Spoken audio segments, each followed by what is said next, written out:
2024-এর লোকসভা নির্বাচনে এবার বিজেপির নেতা নিজের দলের প্রার্থীদের হারাতে টাকা খরচ করেছেন। একাধিক লোকসভা কেন্দ্রে নিজের দলের প্রার্থীদের হারাতেই লক্ষ লক্ষ টাকা খরচ করা হয়েছে। নাম না নিলেও পুরোপুরি ইঙ্গিত শুভেন্দুর দিকেই। তাহলে দিলীপকে হারাতেই কি এই তোড়জোড়? বিস্ফোরক প্রশ্ন কিন্তু উঠতে শুরু করে দিয়েছে স্বাভাবিকভাবে। আর এটা আমরা বলছি না, এটা বলছেন বিজেপিরই এক নেতা, যিনি এক্সিকিউটিভ যে বডি রয়েছে বিজেপির তার নেতা। একটা সময় এই নেতাকে লোকসভা ভোটেও লড়তে দেখা গিয়েছিল এবং এই যে ভোট পলিটিক্স, সেই ভোট পলিটিক্সেও তিনি প্রার্থী হয়েছিলেন, ফাইট দিয়েছিলেন তার কথায়।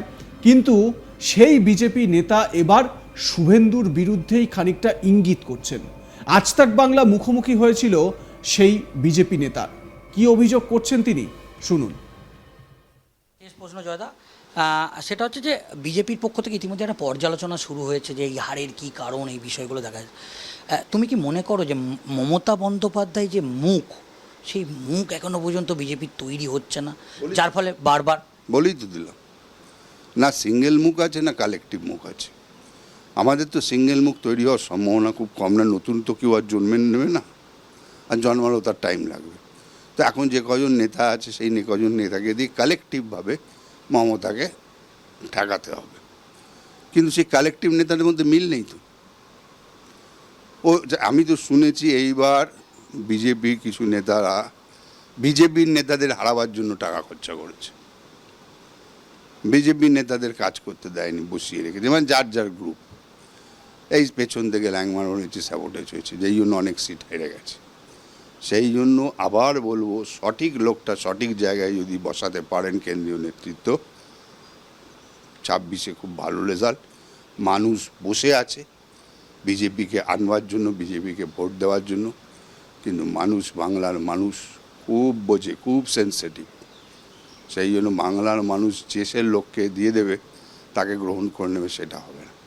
বাংলার মানুষকে তুমি ভালো লোক দাও, সৎ লোক দাও, বাংলার মানুষ ঠিক গ্রহণ করবে। জয়বাবুর দাবি 2021 সালে মুকুল রায় ডুবিয়েছিল বিজেপিকে, আর 2024 সালে শুভেন্দু অধিকারী ডোবালেন। 21 সালে যখন ভোট হচ্ছিল এবং যখন আওয়াজ উঠেছিল 200 পার, ওয়েস্টিন হোটেলে অমিত শাহ সপার্শ্বদ ঢুকতেন বেরোতেন, তখন আমি আইসিইউতে মেডিকাতে ভর্তি ছিলাম। জমে মানুষে টানাটানি হচ্ছিল, পোস্ট কোভিড হয়েছিল। আমি বন্ডে সাইন করে নিয়ে আমি হুইল চেয়ারে নাকে অক্সিজেন নিয়ে আমি অমিত শাহর সাথে লবিতে দেখা করেছিলাম এবং আমি ওই দিন বলেছিলাম যে আপনারা 80 পেরোতে পারবেন না এবং টিএমসি 200+ হবে, এবং সেইটাই হয়েছে। এবং এই ইলেকশানেও আমি তোমাকে বলে দিয়েছিলাম, তোমরা যখন দেখতাম 27টা 28টা 30টা 35টা করছিলে, যে 10টার বেশি পাবে না, পেতেও না, দুটো ফাউ পেয়ে গেছে। তো সেইটাই মিলে গেছে। কেন, আমি বাংলাতে বহু ছবি করেছি, 10 বছর যাত্রা করেছি, ফাংশন করেছি। বাংলার মাটিকে আমি খুব ভালো করে চিনি, বাংলার সেন্টিমেন্টকে আমি খুব ভালো চিনি, এবং বাংলার মানুষ কি চায় সেটা আমি খুব ভালো করে বুঝি।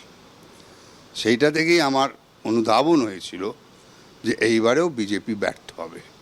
কেন, বিজেপি বাঙালি হতে পারছে না। 21 সালে যখন নরেন্দ্র মোদীজি এবং Amit Shahji, do you respect, আরও সব যোগীজি সব আসছে, তখন আমার হসপিটালে ফোন আসতো যে দাদা আমরা অ্যাম্বুলেন্স নিয়ে যাচ্ছি, অ্যাম্বুলেন্সে করে আপনি একটু মিষ্টি বাংলা ভাষায় মিষ্টি মিষ্টি করে বক্তৃতা করে দিন অ্যাম্বুলেন্স থেকে। কেন, হিন্দিটা ওরা অতটা বুঝতে পারে না গ্রামের লোক। ওখানে মমতা ব্যানার্জি এবং অভিষেক ব্যানার্জি একবার পরিষ্কার সোজা বাংলা মিষ্টি ভাষায় বক্তৃতাটা করে, এখানে একটা ডিফারেন্স হয়ে যায়। আর একটা কথা, আমাদের কোমর অবধি আমরা বিজেপি, আমরা ফুল মানুষ বিজেপি হতে পারিনি এখনো। আমাদের কিন্তু পা নেই, আমাদের শুধু কোমর অবধি আছে, মাথা থেকে কোমর অবধি। পা মানে আমি বোঝাতে চাইছি মণ্ডল, বুথ, এইগুলো কিচ্ছু নেই। আমি নিজের লাইফে দেখেছি, দুবার আমি ভোট লড়েছি, দুটোই খুব ডেঞ্জারাস জায়গা থেকে, বীরভূম এবং উলুবেড়িয়া থেকে। ধরো একটা ফ্যামিলির 10 জন গেছে, যে না আমরা জয় ব্যানার্জিকে ভোট দেবো, আমার ছবি দেখেছে, ওরা খুব খুশি। নরেন্দ্র মোদীর মতন নেতা আছেন, বুথে গিয়ে দেখছে যে কোনো ওখানে ক্যাম্প নেই, বিজেপির পতাকা নেই, ভেতরে কোনো বিজেপির প্রতিনিধি নেই। তখন ওরা ডিসকাশন করছে যে রাজবিড়িতে যদি কাউকে সাপে কামড়ায়, কারোর বড় অসুখ হয়, সেরিব্রাল হয়, হার্ট অ্যাটাক হয়, কাকে পাবো? জয় ব্যানার্জি আস্তে আস্তে, মোদিজি আস্তে আস্তে, তো আমরা তো এদেরকেই ডাকতে হবে, তৃণমূলের লোকেদের। তখন ওরা অন স্পট ডিসিশন চেঞ্জ করে 10টার মধ্যে 9টা ভোটই টিএমসিতে পড়ে গেল।